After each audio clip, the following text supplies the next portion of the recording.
Welcome along to the Engagement Index. We talk about all things internal and external comms here.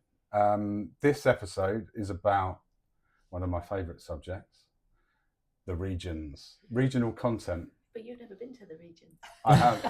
I've been up north a lot. The regions. Oh, the northern regions. When I worked for a newspaper, they used to joke about how bad my geography knowledge was because I just thought everything. I thought Manchester and Newcastle were like the same 10 minutes right. away. A lot of people do. A lot of people do. How many people do we meet who say, "Oh, you're from up north, right?" And then they start talking about Manchester. Listen, I don't want to get into the biggest WhatsApp fight we've ever had as a family. No. But with my family, which was around whether Manchester is classed as the north. Well, what? Yes. Well, of course what they think? You think Manchester's my south? family think it is not the north. So right. if it's not the north, what is it? Yes. It's not the Midlands. It's the northwest. Just because we are from the northeast does not. Yes, but equally, we've had conversations before with people who talk about the north, and it's north of London. It's not the north. That's me. Yeah. Can I just say before we start, when Jason and I started working together in 2003, a very long time ago, we started working together at Orange in the brand team, and Jason joined a week before I did, and they said to me, "Oh, we've got someone else northern who's just started. Oh, wow! You probably know him." Did you? No, I assume not. I mean, it would have been hilarious if I had. No, but it did only take about 20 minutes. Yeah. So there's two Southerners here, in case people who are listening can't. Well, I mean, I noticed we've two Southerners either and there's two intentionally or Geordies. inadvertently created an actual north-south divide. They might not be able to work it out from our accents. So Yeah, and Geordies are original Northerners, aren't they? That's right. That's right. So, but anyway, the reason we're talking about regional content here is because the report that we've just done, we tried to work out whether there's still a north-south divide, or if there ever was a north-south divide, when in terms of how people consume content and how they engage with it. And the results show us that it doesn't matter where you are, where you live in the UK, you find the same things engaging. And there's very, very little, if any difference at all or bearing on where you live, which I found really interesting. There are just very, very minor things like Northerners will probably talk about content more that they like because or engage with. We like a chat. But then because you talk to each other like all the chat. time, like you talk to strangers on the tube, stuff like that. And Southerners are more likely to perhaps read up on subjects. Well, because we can't. Because you No, can, just because we're more intelligent. Right, Right. okay, yeah, because of your higher brow level of education. But now there's voice technology and stuff, and you could ask Alexa and stuff. All right, but are you saying we should have correctional accent surgery? So the burning question. Yeah. Okay, Yeah. does the north-south divide still exist, Jason?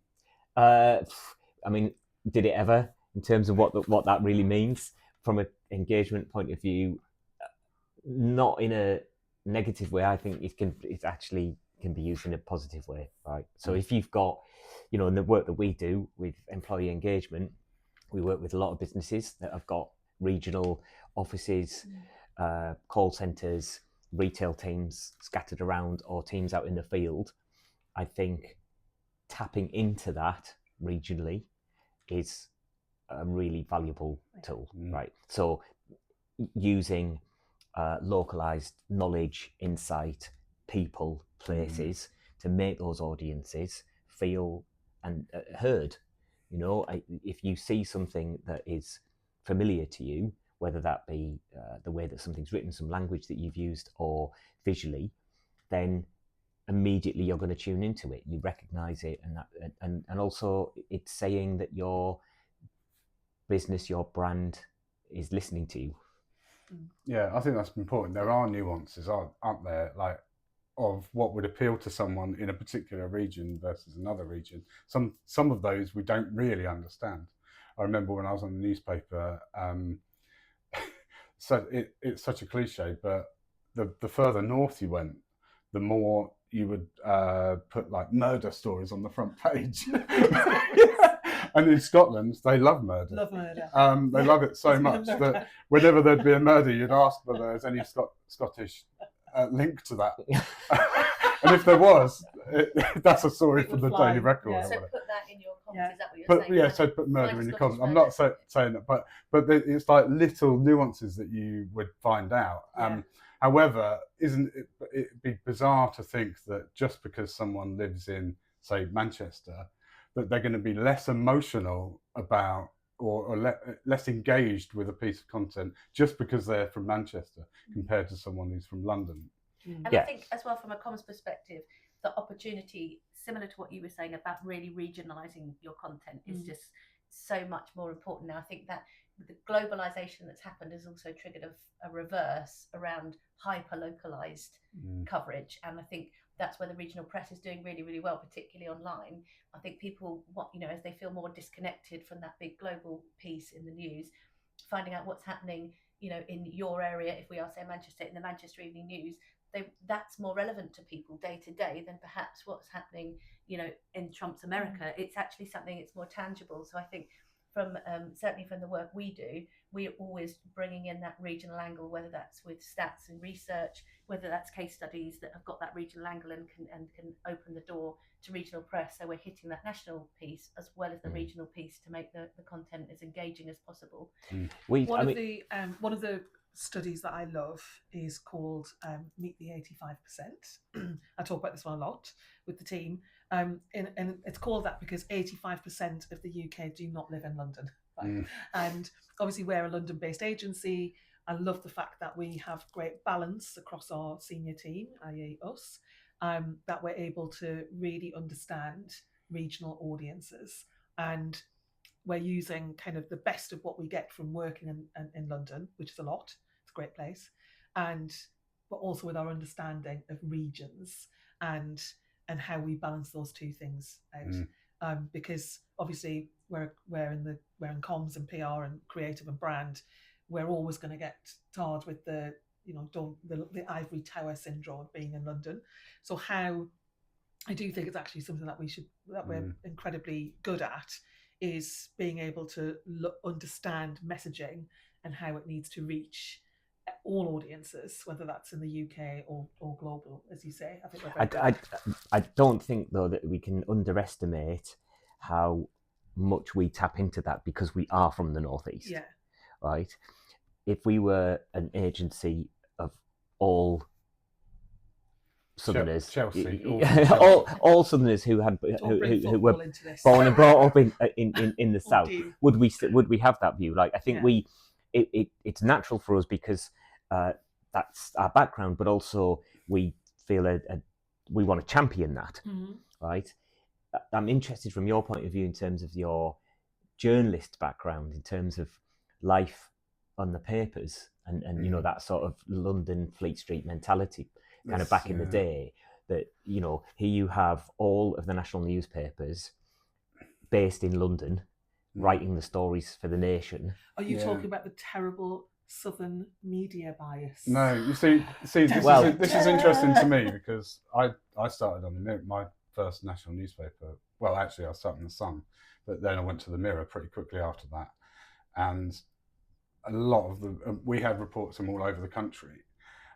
Also, 80% of the readers, or I think it was 70% of the readers, were north of the Watford Gap. Yeah. So I had to realise pretty quickly that, and I wonder whether we over obsessed about whether this particular story would work for our northern readers, and but there was such it just became instinctive to look outside of the Westminster bubble, as we would call it, and you'd analyse the story about whether it would be, is this too Westminster? Is this too London centric? And that, and obviously we had a northern readership. Now, if you take a newspaper like the Sun, which didn't have so much of a big northern readership, they would still have a big office in Manchester, still have a big office in Wales, still have and regional reporters as well. So that would quite often balance out that London bias, in my opinion. And over the years, and if you look at the way the media is now, the BBC have moved to Manchester. You've got Channel 4 have moved out that. Salford, of course, yeah, can't say that. Sorry, for Salford. our Manchesterian listeners. Yes, Mancunian. sorry. Manchesterian. Manchesterian. That's what Eddie Vedder once called Manchesterians. Yeah, so they're up and there has been there's much more of a almost like this is my question to you. Do we think that? Do you think? Does anyone think that it's gone too far? That we're obsessing about being un-London in our content, in our comms? Do we think about it too much? Did it ever exist? How did it exist? What is the north-south divide? Like, it depends what lens you're looking at it through, right? Are you talking about economically? Are you talking about the average cost of housing in this region or that region? Are you talking about creatively? It really, I think, is, again, like so many of these things, it's context, rather than this one overarching thing that defines the difference between the north and the south. I think the thing that is driving this whole agenda is more around things like cultural capital, right? So if we look at how many projects have we worked on in the last 2 years around socioeconomic factors, these are not about the north or the south. They're about people in their everyday lives who are facing challenges, and whether that's getting into the creative industry, whether it's a challenge because you've not gone to the right school or you've not had the right kind of backing, or your parents didn't earn a certain amount of money when you were 14, that apparently is the stat to look at. They're the challenges that I think are more relevant than whether you are in the north or the south. I totally agree, and I think that's where the divide doesn't exist, because it's about people. And I think when you put that at the forefront of your mind, because a lot of the work we do is around the issues that affect everybody. Scams, cost of living, small businesses. They don't differentiate. You don't move to London and your small business thrives just because you're in London. Exactly. The challenges are still there around rising costs, rising NI. They're universal, and I think that's what unifies all of this, is that universality. What you're saying is, when we were on a newspaper, you had to think in that universal way, because you couldn't run a story that only spoke to a niche group. And so that becomes quite instinctive, that you're thinking more broadly. You're not thinking, how does this affect Caroline in Chelsea and her 2 children? Caroline in Chelsea? Yeah, it's the poshest There's only person I one can called think Caroline. No, I think there's Tabitha. there's also, I mean, Jason and I obviously were brand managers for a really long time. There's a real, when you're working with a lot of brand strategy and a lot of really smart people and clever thinking and great data and great insight, our job a lot of the time is translating that into stuff that people can really hear and tap into. And you have to be able to work from the top to the bottom in terms of what level of information does your audience need based on what they do, who they are, what they're into, and how do you make it relevant? So it's all back to relevancy, really. Translation, relevancy, and really, if they can hear that you've heard them, even better when it comes to employees.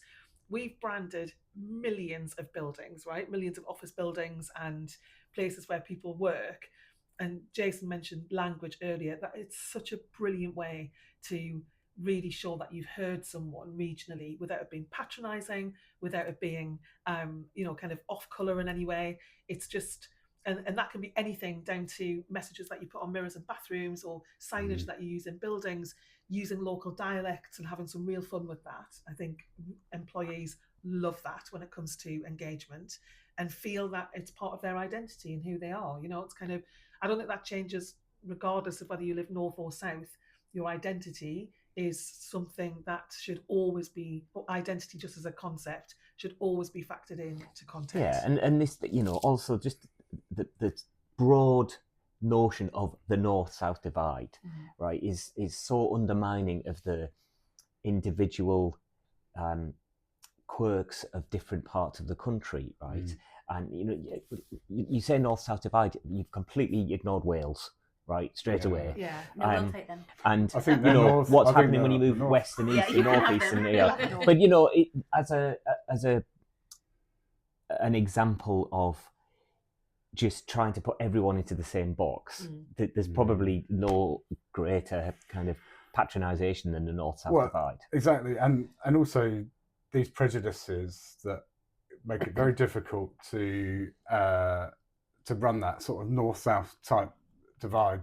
I'm just thinking about when we do campaigns for PlusNet, like one of our clients, and they would celebrate Yorkshire Day, being a very proud Yorkshire brand.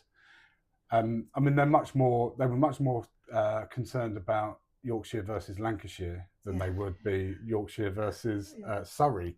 Right. And to understand the nuances between Yorkshire versus Lancashire, really you have to live in Yorkshire. Right. Because they're it's a very personal thing to people in those places, right? And also it's very important not to like go straight into the stereotypes of what a Yorkshire person is. But isn't the purpose here and the aim is always to find that common ground rather than the dividing ground. So when we look at when we're riffing off of cultural moments or events, we're looking at what's the programs that most people are watching, what are the podcasts that everyone's listening to, who are the football players that people really, really love. That almost wipes this out, because then it's pulling people together around what they share and what they can find that everyone loves, rather than I mean, the whole point is we're trying to engage people. Welcome to the engagement podcast. That rather than divide people, and therefore you are looking to use any regional elements to bring people together, to bind people, and people get behind something that they know and feel and looks familiar. You could dial that up as part of a national campaign. So the Yorkshire point that you're making, you could still talk about Yorkshire in a national context. It doesn't mean someone from Surrey wouldn't know what you were talking about. They wouldn't understand it. And also that lightheartedness, we talked about, it's not necessarily humour, but that light-hearted take on something allows you a way into it. How does it make you feel as Northerners, like when a brand, say, gets that wrong? Do you, that they could play into a stereotype, especially Geordies, but are you saying we're an easy target? coal. Let's talk about coal, right? But selling coal to Geordies, can you think of instances where you've felt angry by that? I'm not sure. I mean, there'll have been incidents. I'm not sure I've ever felt really super angry about it. It's more a sense of, it's just a deep sigh, and you just know that wasn't done by a Geordie, right? Or what was the example of the Sunderland Newcastle when they at Sunderland Football Club, they had their bar. Was it a bar that was all hospitality? All the graphics were done in the hospitality suite. There's an incredibly small nuance between Hawaii and Hawaii, of course, between Newcastle and Sunderland. He says incredibly small nuance. It's a vowel. It's one vowel, right? It's one Yeah. vowel, but the implications are huge, Yeah. right? And if you get that wrong, then you're found out, right? Yeah. Everyone knows you're an imposter. So when I saw that story where the Sunderland hospitality suite had been done, but they'd spelt Hawaii the wrong way, and used the Newcastle spelling. Yeah.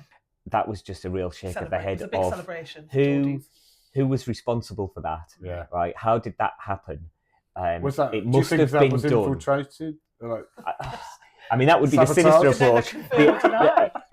It was more a kind of sense of going, someone who hasn't done their homework has done that work, right? And that can't have been someone from Newcastle or Sunderland. But football is still very. I mean, obviously we both love football, and if you hear Newcastle fans talking about the media, they will always start with the bias in terms of how biased it is. Oh, really? Southern. That's interesting. I think every football know about, fan. Like how I feel as someone from Surrey when I've been victimised and feel left out. Well, of the campaign. that is interesting. Yeah. So, do you think that there is that people automatically think that because you're from Surrey, you're posh? No. Okay, whatever. It just reminds me of when the Everton fans sold flares to the Liverpool fans to celebrate their Premier League win. The dedication, but they wrapped it as red flares, but they were blue flares. So when they let them off, they were blue. Which I thought it takes dedication. It takes dedication. I think the bias is more around things like this is just annoying, really. It's still annoying. I moved to London in the 90s, and they were letting people in from they Newcastle. were letting us in That's from right. the 90s. Did you need a passport? And yeah, it's a. But I would still get. It still irks me if people kind of, say something about my accent, right? Oh, right. If I say, apparently the way I say book is not the way, and it's like, and then people will say to me, Southern people will say to me, book, and it's like, well, I don't say book, like we know that, right? Oh, I say no, book. that's more. So that there's still kind of like bits around the edges around that, but other than that. And I think the irony is you're the only one of the four of us who still lives in London. That's right. So we're talking about this. It's a. So yeah, I think it's more of an identity thing. But I think that's where the opportunity is. The opportunity is around understanding regional identity and always factoring that in. And certainly from an internal. Completely. I think about some of our, all of our clients really have offices outside of London. We've got a massive client in the fabulous Sage who are based in Newcastle, which is a bit of a dream for us in terms of being able to work. In your native language. In our native language. Yes.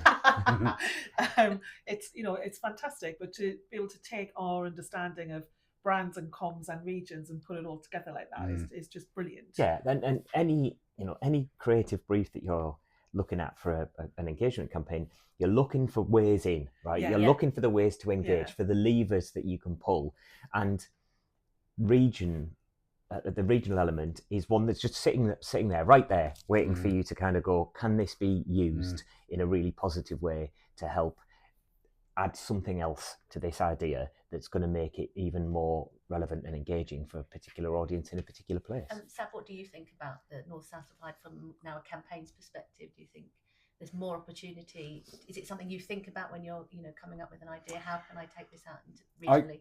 I get frustrated, but I do think regional coverage is really important, and people want to know how this translates to them in wherever they live.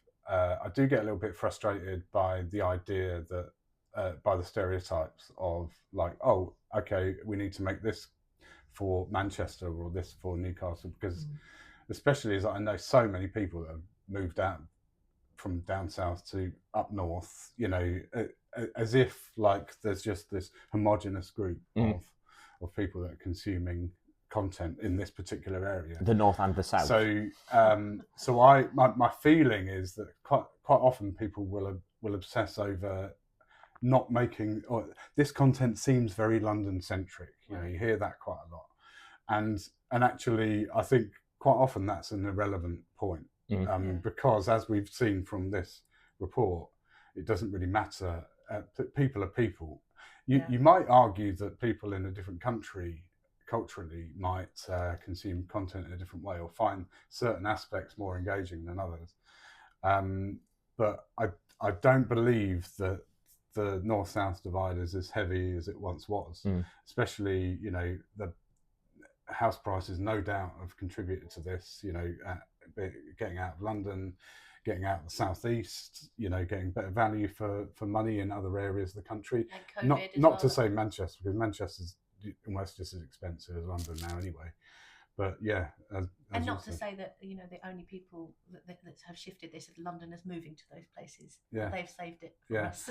And I think when approaching sort of say regional content, what frustrates regional journalists is a national press release, which is just suddenly turned into regional content, because what they actually want is content that matters to their region, rather than like, here's a little stat which has got Liverpool in it, so we thought you might like it for the Liverpool Echo. Right. And that doesn't really wash with the regional journalists. So what you need is to create that. We use a lot of case studies, putting people from that particular area to talk and put a human face to stories. That works very well. I